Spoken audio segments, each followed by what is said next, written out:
আমাদের loss products এখন বর্তমান সাবেক ভাড়ার থেকেও কম নিচ্ছি। ভাড়া বৃদ্ধি হলে আমাদের জন্য ভালো হয়। স্বাভাবিক আগের ভাড়াই চলতেছে, কিন্তু আমাদের চলতে একটু কষ্ট হচ্ছে যে তেলের দাম বাড়তি দিয়া যে আমরা যে গাড়ি চালাচ্ছি, আমাদের লস প্রোডাক্টস এখন বর্তমান যে অবস্থা আছে, আমরা লসে আছি। জনগণের জন্য যাত্রীর দিকে চিন্তা করে আমরা এখনো ভাড়া বৃদ্ধি করার কোনো সুযোগ এখনো আসে নাই। তবে ভাড়া বৃদ্ধি হলে আমাদের জন্য ভালো হয়।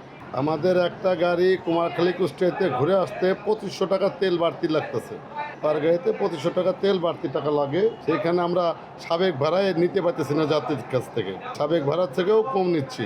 দেখা যায় একটা টিকিটে 50 টাকা 100 টাকা এখনও কম নিচ্ছি। আমরা ঈদে একটা টাইমে আমরা ভাড়া নিতে আমরা সারা বছর ডিসকাউন্ট দিয়ে থাকি যাত্রীদের, কিন্তু ঈদের টাইমে ওই ডিসকাউন্টটা দিতে পারি না। যাত্রী এই জন্যে মনে করে যে হয়তো ভাড়া বেশি নিচ্ছে, কিন্তু আসলে যে ভাড়াটা, ওই ভাড়াটা আমরা শুধু প্রয়োগ করি ঈদের টাইমে। যাত্রীর সংখ্যাটা এখন খুবই কম, যাত্রী নাই বললেই নাই, অনেক কম। তুলনামূলক 50% যাত্রী এখন বর্তমানে কম আছে। তেলটা এখনও স্বাভাবিক পাচ্ছি না, স্বাভাবিকের চেয়ে অনেক কম পাচ্ছি। অনেক কষ্ট হচ্ছে, তার লম্বা সিরিয়ালে থাকতে হচ্ছে, 3-4 ঘন্টা অপেক্ষা করতে হয়, একদিন পর পর তেল পাওয়া যায়। ড্রাইভাররা অনেক কষ্ট হচ্ছে, দেখা যায় ড্রাইভার তো গাড়ির ভিতরে ঘুমাইতে লাগে, আর গাড়ি থেকে একটু ঘুমায় গেলে পরে গাড়ি থেকে অনেক যন্ত্রাংশ চুরি হয়ে যাচ্ছে, ব্যাটারি, আদার সেল, তার অনেক কিছু চুরি হয়ে যায়।